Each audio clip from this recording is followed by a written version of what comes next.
All right, ladies and gentlemen, I'm your host, Chris Control, and we are live from the 704 once again for episode 2. What's this? 38 of the 815 Exchange. And well, ladies and gentlemen, all right, we had an undisputed light heavyweight matchup, a rematch of one of the fights of the year last year.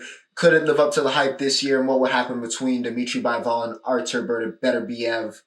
We found out what happened there. We had a pretty busy week in music with a lot of singles. We had some upsets in college basketball and some absolute belt tops. And of course, once again, it feels like every single SEC matchup is number 5 versus number 17. That's like the median for every SEC matchup this year. So just craziness in college basketball per usual. And the number 1 team on the women's side went down. We also got to talk about some Champions League, mostly just Real Madrid and Man City and what's going on there in the roundup. And of course, we'll also talk about NASCAR Atlanta and who won that. That's currently going on right now as I'm recording. So yes, plenty to talk about. As always, remember to like, share, and subscribe. If you guys are enjoying the content. And as always, everything you're looking for can be found in my description. Social media links, Patreon can be found in the description. All right, that can also be found in the outro. But yeah, timestamps embedded in the video. This is long form content. I get it. Even though these are shorter episodes, of course, with football being gone. But nonetheless, let's get down to business, shall we? All right, we're going to go straight to the combat sports. We go into the fight game as we do traditionally here to kick us off. So we're getting straight to it. All right, we're getting straight to it. Bivol, Beterbiev, Dmitry versus Artur. Of course, last year, one of the best fights of the year. Artur Beterbiev became undisputed light heavyweight champion by winning by decision over Bivol. Of course, in the kind of ashes of all that was the thing with Bivol divorcing his wife and his wife cheering for Beterbiev and all the drama there. But yeah, Artur proved his supremacy and he won that first fight. So what would happen here in the rematch and on an absolute stacked. We're going to talk about a couple of these other fights just very briefly, but still going to mention them. A very stacked and probably one of the best cards of the year. So shout out to Turkey and the Saudis because yeah, they put on for this one. So yeah, Bivol, Beterbiev 2. And I'm not going to lie. Even though Bivol had him taking round 1, you can give him round 2. But during the most middle rounds, those next 4 rounds belong to Artur. And I'm not going to lie, I was like, man, it's not looking good for Bivol. It's not looking good for Bivol. Some people on social media were thinking maybe he broke his hand. Beterbiev was just doing what we've seen him do. Just like a Terminator in a way. Just running through, putting combinations together, putting that power on Bivol. But Bivol did not fall. He did not falter. And I think it was round 6, round 7? I think maybe actually more like round 7, round 8. He flipped the switch. Completely flipped the switch in this fight and took over. The speed was different. It was the first time I've really thought, man, Artur Beterbiev looks like a 40-year-old. Those last rounds, after that flurry and dominance he had in those middle rounds, the way Bivol adapted, it made Beterbiev look old. It made him look like maybe he's lost a step here because Bivol was just that good. It was some beautiful, beautiful boxing. I'm talking head movement, defense, putting combinations together, but also not chasing a knockout. Just going out there and doing the sweet science. And that is what Bivol did. And he won the next, 5 or 6 rounds, ends up taking it by UD. And yeah, I think well-deserved. I think well-deserved. He is the new undisputed light heavyweight champion of the world. I think this is well-deserving of a trilogy. If both men want it. Both men seem like they weren't opposed for it, but like they needed some time off. But yes, all right, Bivol, Beterbiev, one of the best fights of the year. Okay, so do yourself a favor. If you're a boxing fan, if you're a combat sports fan, or if you're just Beterbiev and Bivol, they're big names in boxing, but they're not huge mainstream stars. But if you just want to watch a great boxing match, find a way to watch this fight because it was a really, really, really good fight. Probably one of the best fights, I'll say, even here in February, that we'll end up seeing all year. 2 of the absolute best of this era going at it and putting on a show. So yeah, shout out to Dmitry. He is undisputed. Also on this card, Joseph Parker made a statement, all right, with a big TKO of Martin Barcoli. He's probably next up, I would think, at heavyweight. Maybe, Parker versus Usyk next. I'm thinking that has to be where we're going here. If it's not Dubois, we're probably getting Usyk Dubois too. But after that, I think Jopo has to be the number one contender there. But yeah, impressive performance there. Shakur Stevenson. All right, Shakur. 9 rounds against a guy on like a week's notice is not great, but he did get the finish. And I mean, it's not easy to knock somebody out. I want to reiterate, but still, you would want. He wasn't obviously he was good, but you maybe want something great from Shakur in a situation like that. But it is what it is. All right, just unfortunate. He always has some funky things happen with his matchups. But yeah, Shakur handles business, but maybe it took a little bit longer than people were expecting. UFC also had a fight night this week. Of course, it was headlined by future UFC Hall of Famer Henry Cejudo taking on Song Yadong. And it ended in one of the weirdest ways I can remember a UFC fight ever ending. Yadong eye pokes Henry, who then proceeds to take 5 minutes. Doesn't really look like he has too much damage to his eye, but is insistent that he cannot see. And eventually after the 3rd round, he's just like, I can't. After the 5 minutes are up, he's like, I can't see. We can't do this fight. It gets called off, and we go to a decision, right? Not like it's called off, Yadong wins. We go to a decision for what's supposed to be a 5-round main event, a 3-rounder, and Yadong wins by majority decision. So just absolute ridiculousness here at the UFC. It was GoofCon. Not like GoofCon 4 or 3, but it was like GoofCon 1 because it was just chaos at the end there. Never seen anything like that before, but Cejudo did post today what looked like some pretty substantial damage to his eye. So maybe he was, maybe he wasn't lying being, Henry. He is a little bit of a showman. All right, he's the corny king as he self-proclaimed. So a lot of people thought there was some foul play, let's say, in what happened yesterday. But, if the injuries are legitimate the way they look, then, it's fair play. So we'll see what happens there. But, yeah, Yadong gets a win, but I don't know if either man really raised their stock in that fight. I'm not going to lie to you. I do not. College basketball. All right, let's talk hoops. And my goodness, okay? Starting off here on the men's side, and there is no other way to put this besides belt to... listen, I'm a Duke fan. I'm also, as you guys have seen me, I have respectable opinions, I would like to think. So I thought this is going to be a fairly close game. We're facing Illinois. They got some talent on that team. 2 potential lottery. I thought this might be a decent game. Kasparis, Will, Kylan Boswell. I thought this was going to be a close game. I have never been more wrong in my life. We scored the most points we've ever scored at MSG, and we handed Illinois their worst loss ever. 110-67. Spencer Hubbard, former walk-on, now on scholarship, 5'8", the great Spence, hit a step-back 3, and the place erupted like Stone Cold came out in 1999. It was insanity. It was insanity. Coop didn't even have to have a crazy game. He had a good game, but didn't even have to have a crazy game. Because everybody ate. All right, nobody more than Mr. Showtime Slim. Isaiah Evans, what a player he is developing into. Listen, if he comes back next year, if Slim comes back next year, it is over with. It is over with, but he may just go to the league because his raw talent. But if he comes back next year, bro, it's up. It's up. Him and Big Pat with the Boozer twins and what we got, it's up. All right, it's up. But yeah, Duke's offense. All right, we talk about our defense a lot and how great historically Duke team is defensively with all the length, tallest team in the country, Cooper Flag, come on, all of them, right? Yeah, no, it was the offense that was fully functioning like a warhead in this game. Illinois could do nothing. Just could do nothing. And it wasn't like it was one singular player here. It was everybody. Everybody was eating. The walk-on started eating. Caleb Foster had 12 points in 7 minutes. Everybody was eating in this game except for the Fighting Illini. Okay? Because they were not. 2 for 26 for 3 is absolutely, positively beyond terrible. Beyond terrible. I was in disbelief. It felt like everything they shot I had zero confidence. I can't imagine what it would have been like being an Illinois fan watching that game. Just seeing them force up a 3 and just seeing it hit the rim every single time. They may have put a dent in the rim.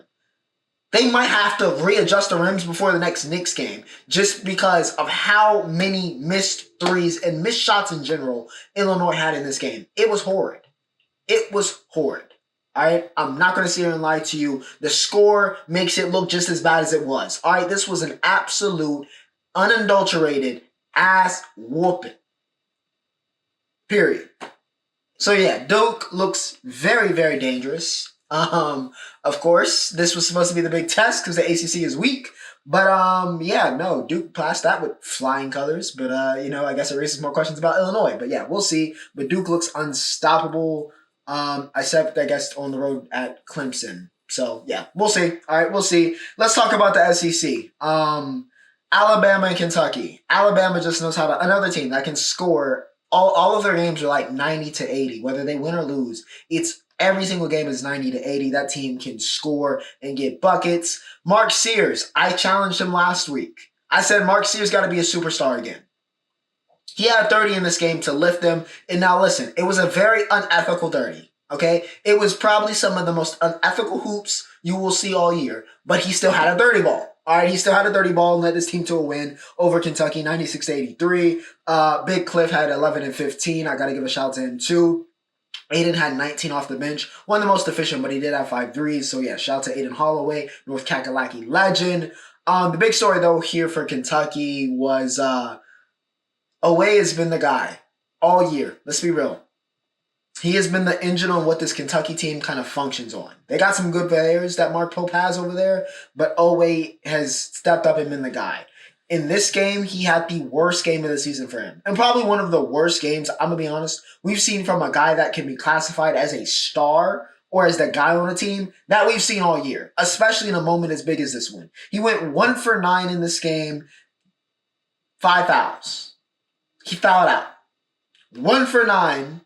Like 3 or 2 points, and he fouled out. The no good, very bad, please forget this as soon as possible game for Odafe Oweh. It was horrible. Absolutely horrible. Nightmarish. A nightmarish game for him against Alabama. So, yeah, Oweh cannot play like that if Kentucky wants to do it. They've definitely cooled down after that super scorching hot start. They beat the Duke team we just talked about. And yeah, they're beating all those top 5 teams early in the season. Conference plays come around and they're getting humbled very, very, very fast. So yeah, UK needs to kind of adjust here because facing some of that other top talent in the SEC has certainly been a difficult conference season for them. So yeah, we'll see. But Bama needed this win. Mark Sears needed that 30 ball. Houston and Iowa State went at it. All right, and yes, this is still the Big 12. All right, conference realignments got me screwed up, but this is in fact still the Big 12. Iowa State, boy, oh boy, oh boy, shot under 40% from the field, and that is not a winning recipe, but that is what Houston does. They are a great defensive team. Same way I just talked about Bama being a great offensive team. Houston, this is what they do. They play defense here, all right? LJ Cryer, however, had 28. Uzan, who was everywhere in this game, 19 to lead Houston and get the Cougs the home win over another ranked opponent here in the Cyclones. Yeah, ISU just didn't have it. All right, Houston put them straps on them, out physical. It was a classic Houston Cougar recent era game. It was a classic 2020s Houston Cougar masterclass. All right, big physical game. Got Iowa State out of the rhythm, got them uncomfortable, and grinded out a win. Somebody big stepped up. It was LJ Cryer here. So yeah, classic stuff from Houston. They get the W. Back to the SEC, though, because we got to talk about Tennessee and TAMU. Now, listen, I understand that Chaz Lanier had 30, and this was technically the Chaz Lanier game. But I got to give a shout-out to that boy, all right? Zakai Ziegler. This was the combat between 2 guys that are going, statistically speaking, as all-time greats. Again, partially because of how long they've been there. But as 2 all-time greats in the program's history, right? We got Wade Taylor the 4th. I believe it's Wade Taylor the 4th. We got Wade Taylor, and we got Zakai Ziegler, right? Somebody got to show up here in this game. 6 versus 7.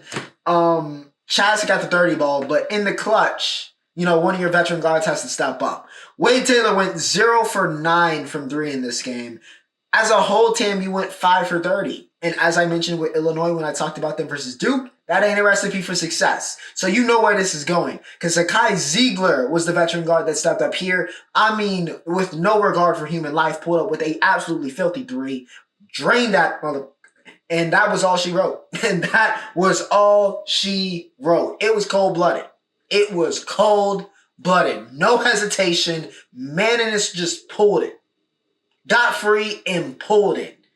And knocked it down, put the game away. Tennessee gets a huge win, huge top 10 win in conference play. Again, the SEC is murder's row this year over Texas A&M. Huge momentum shifter for the Vols that they can take going forward. But yeah, big time win. Chaz went off in this game, but yeah, I got to give a shout out to Zakai because he proved why he is a legend over there in Knoxville. Let's talk about the ladies really quick though before I end this segment, all right? Because today we had an absolute classic, an instant classic, and the number one team in the country, like I said in the intro, just fell, okay? NC State in Raleigh taking on Notre Dame. Now, NC State had Notre Dame dead to rights. They were trying to ground it out, and I got to give a shout out to Niall Ivy because she is a great coach, and she had them very, very composed and very, very calm. And listen, Notre Dame has the best guard play in the country, bar none, straight up. I know Sonya's technically a forward, but I'm classing her in as guard, all right? They got the best guard play, and even if you didn't count Sonya, which I am, they still had the best guard play in the country. All right, you got Olivia Miles, Hannah Hidalgo, and Sonya Citron. That's disgusting. And normally it's Hannah, right? Might be the best player in college basketball. Or it's Olivia, who's going to be a top 5 pick, maybe, let's be real, top 3 pick in this coming year's draft. But today it was Sonya. Today it was Sonya. All right, because she pulled, I don't know, a rabbit out of her hat in the closing seconds of this game with NC State up 3. She just lets it fly, Chris Smooth style. Why not let it fly? Drains it from 3, sends us to OT. Then comes through in the first overtime with a big bucket to get it done. But unfortunately in second OT, Notre Dame just ran out of gas. And NC State gets the huge upset at home, 104-95 to make the ACC just that much more interesting. Zoe Brooks, however, got to give a shout out here. Big career high of 33 points and 10 rebounds. Sanaya Rivers nearly had a triple-double. All right, 14, 13, and 9 for Sanaya. Sonya, like I said earlier, big game for her. She was 23. She was the best of the 3. All right, I mean, again, I saw somebody say this online. I'm gonna say it here. I don't how she's not a long-term contributor at the WNBA level. She's a stud. Sonya Citron is a stud. I know we talked about Hidalgo and Liv, but Sonya, I'm giving her flowers. She is one of them ones. First rounder. All right.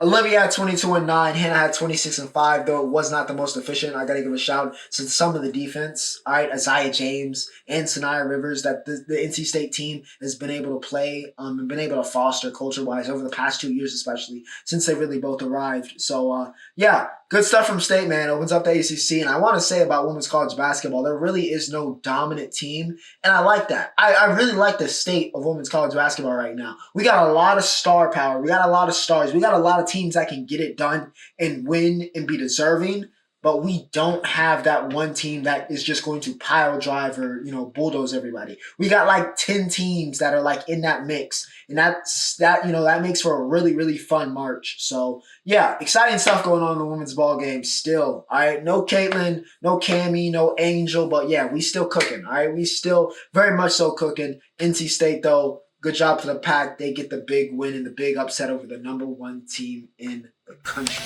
All right, ladies and gentlemen, with that said, we have reached entertainment. Okay. Quick TV update. Reacher, season 3, right? Reacher season 3 just dropped. We're going to get to that. Currently finishing up Cobra Kai. And I am on season 6 of Game of Thrones. So yes, we are cooking up. All right, and Love is Blind, new season came out. I've heard it's absolutely terrible, which means I'm going to watch it eventually. But it's kind of down on the line. All right, I'm not gonna lie, it's down on the line, and I gotta catch up on Solo Leveling. So yeah, got a lot to watch. All right, we got a lot of TV to watch, but we're gonna talk about music right now for this entertainment segment. Cole World. All right, Jermaine Cole. Very polarizing guy currently, or not anymore. There's a lot of, listen, I'm going to say it, especially in the aftermath of Some Sexy Songs for You, there's a lot of side switching going on. There's a lot of walking back from last summer. I'm just saying. There's a lot of y'all kind of walking it back. Hey, man, I know I was, meat riding the dude from Compton all year, But Drake is that guy. Drake is still that guy. Oh man, Cole just dropped Clouds and had verse of the year. Y'all was talking crazy last year, and now I just slowly, just a lot of walking back. A lot of walking back. I wonder who could have predicted that. I wonder who could have predicted that. But yeah, Clouds. Cole just literally just like a random drop, not like a single for the like fall off or anything. Just was like, you know what? I did this. It's tough. Y'all listen to it. Here's for the fans, and he fed us. All right, one of the hardest verses of the year. One of the hardest verses of the year. Go listen. All right, Clouds, Cole. He never left. I was gonna say he's back, but he never left. Even 7 minute drill was tough, or might delete later, should I say? Excuse me. Even though he deleted it. Or he deleted 7 minute drill, which was tough too. But anyways, all right, Cole never left. Don't forget. All right, don't forget. And this was a nice reminder. LV bag, which was highly anticipated. Pharrell, J-Hope, Don Toliver. It dropped. It was cool. I'm gonna be honest. For the hype, I expect a little bit more, but it was cool. It was playlist worthy. It wasn't a bad song. Which I mean, if you get those three, it's probably not gonna be a bad song. But yeah, I expected something a little bit more. But it was cool. LV bag was cool. It's not too crazy. Benny the Butcher dropped a little 2-pack here called the pregame. It was fire. All right, 36 ounces of Mercedes. Pick a side. Both of those, good stuff. Shout out to the Griselda boys. They've been cooking early. All right, cooking early. Quavo dropped Trappa Rapper, which he did a lot of promotion for, and it was good. It was good. It was good. I was trying to decide whether I was going to listen to this, but I was like, sure, why not? The snippets weren't too bad, and it was good. All right, it was good. It was some solid stuff. I don't know if it was of the week's music in that like Cole Clouds tier or what I just talked about with the Butcher. But, it was some solid stuff. It was some good stuff. It was a good song. So, yeah, Trappa Rapper, Quavo, got my cosign. Good stuff there in ENT. Now let's talk about some pain. NHL. Really, I was just going to talk about Four Nations, but I guess I should talk about the fact that OV had a hat trick today. It is now only 15 goals away from breaking Gretzky's goal record, which is insane. And now it really feels like it's possible now that we're getting this close. So yeah, shout out to the great eight. But let's talk about Four Nations, because this is what everybody was talking about. And honestly, it was a really cool moment. As a hockey fan, it was a really cool moment to see ESPN, like all the sports outlets, all social media, talking about hockey. Because that never happens. I'm going to be honest, it never, ever happens. But it was really cool. It was really cool to have hockey have its moments. Now, unfortunately, as an American, we did take that L. All right, we did take that L in the championship. Canada got their revenge. All right, it was a great game though. All right, went to overtime. How many times would you ever see an All-Star game go to overtime? All right, Four Nations is different. All right, it's different out here, and it meant something. You could tell it meant something to these players. It meant something to Canada the way they celebrated when they beat us in Boston. The same way we beat them in Montreal. It spun back in Boston. Another layer there, but it meant something to those players. It meant something to the American players. Feeling their dejection and the loss. So yeah, it was really cool. Really cool. I don't know if having it every year might take something away. And honestly, with the way that the injury report looks after this, I don't know if they want to have it every year. But nonetheless, it was a really cool event. But yeah, Canada gets it done here. Again, you cannot leave. And of course, the script was absolutely perfect. Sends us to overtime. Brady to Chuck, throwing the body. He scored in this game, but then Canada rises right back. And then in overtime, who else besides the best player in the most watched hockey game in some time? Maybe, I don't think it's ever. I don't think it's the most watched, or maybe it is, or maybe it was. But I know it's the most watched in like at least a decade or something. But, who else? Who else will score the overtime? Who's scoring the golden goal, right? Crosby did it, over 10 years ago, way back when. It's got to be the best player in the world now. It's got to be Connor McJesus, and that's who. Somehow we left Connor McJesus wide open for Mitch Marner and Devine, who had a great tournament, by the way. And yeah, McDavid puts it home, wins it, yada, yada, yada. Sadness for us. Matthew Tkachuk, injured in this game, played 6 minutes. As much as I appreciated the Chuck players, especially Brady, for being an absolute dog in this entire event, Matt, if you could not play, you should have sat down so somebody else could have held in. By the way, it was very funny. Quinn Hughes was supposed to come in, right, with Charlie McAvoy, suddenly almost dying, apparently.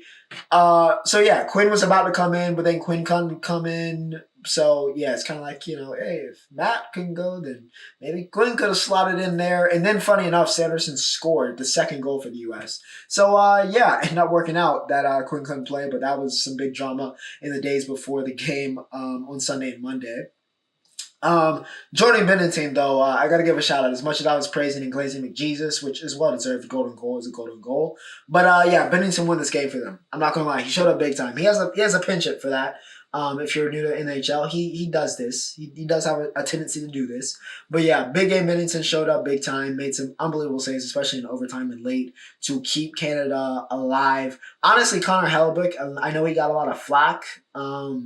But he made a lot of really great saves to keep U.S. in a lot of it. This was a game of waves. It was like U.S. had their moments, especially at the end. Then Canada would have their moments, and the goaltenders were making great saves. And then, unfortunately, if you leave the best player in the world on an island for a one-timer, there's only one way that's going to end. And yeah, McDavid puts it to bed. Canada wins the Four Nations, and the NHL wins because they had the best All-Star format, like I said last week. So yeah, shout out to the NHL. All right, ladies and gentlemen, that brings us to the roundup. And of course, I almost made Champions League, but honestly, nothing too crazy with the games.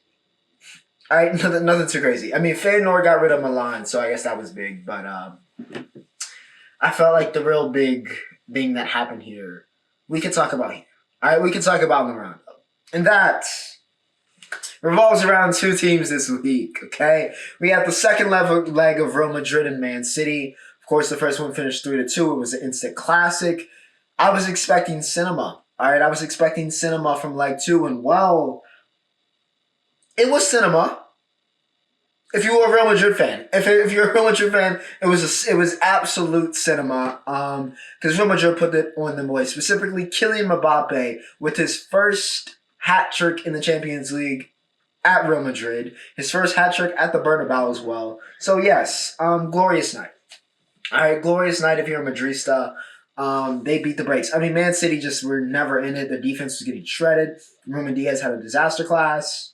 No Haaland. It was a no good, very bad game. Of course, they got one at the end, but it was over and done with. All right, the tie was over and done with. Mbappe, clinical, he's the best player in the world. He's the best player in the world. He's back. Now, that claim for best player in the world currently could also be, there's another player, an Egyptian playing in England. His name is Mohamed Salah, and he's been torching the Premier League, by the way. I mean, absolutely torching the Prem this year. And yeah, that came with more bad news today for Man City, who lost again in the Premier League. And Liverpool got to kind of expand upon that lead. So, yeah, Real Madrid also won this week against, I think it was Oceana. I don't think it was Osana. I think it's... I'm trying to figure out how to say that. Osana? I hope I'm saying that right. But anyways, they got a 2-0 win. Mbappe and Vinny linked up. Modric scored a worldie. So, two teams headed in different directions. Of course, Real Madrid staying in the Champions League going to round 16. They'll play Atletico in the Madrid Derby in 2 weeks to kick that off. So, yeah, they double up. Mbappe is, back to best player in the world. Best player in the world form. Man City, no Haaland. They are suffering, taking more L's in the Prem. Their European campaign is over. So, yeah, we will see what happens there. And, of course, in NASCAR, Christopher Bell. All right, Christopher Bell just won an ATL. Crazy finish, by the way. Nearly a photo finish, but they called the caution. By the way, even though I get why they call the caution, I'd rather see them kind of race it to the end and just finish the lap at that point. But I digress. Bell makes the right moves, opportunistic here. I talked about opportunities at Daytona. You can be very opportunistic at ATL, and that's how you get the win here. And yeah, that's how Bell got the win here as well. So he gets it done, beats Larson. Great battle. They've been battling quite literally since the beginning of time. So yeah, just another story, another chapter in their story, should I say. Carson had even though everybody ended up talking to him, literally everybody was upset with him. That was crazy. It was like he was getting interviewed by every single driver after the race. But yeah, not bad from last year's Rookie of the Year. Ends up finishing second in this race, nearly won it. So yeah, impressive performance from Carson. But yeah, Kyle Bell hold it down, and Bell gets it done in ATL in the second race of the year. And with that said, ladies and gentlemen, this unfortunately was the last episode. It was a great February month. That is my birthday. That is the month for the haters or lovers, depending on how you feel on that spectrum. Black History Month, just President's Day. It's just the best month of the year. And yeah, unfortunately, today was the last A15 exchange of 2025 in February. So yeah, I hope you guys have had a great month. 5 more days to close it out, though. So if you haven't, you got 5 more days to make it up. All right, really 4. All right, 4 by the time you're watching this. But yeah, without further ado, Ocho signing off.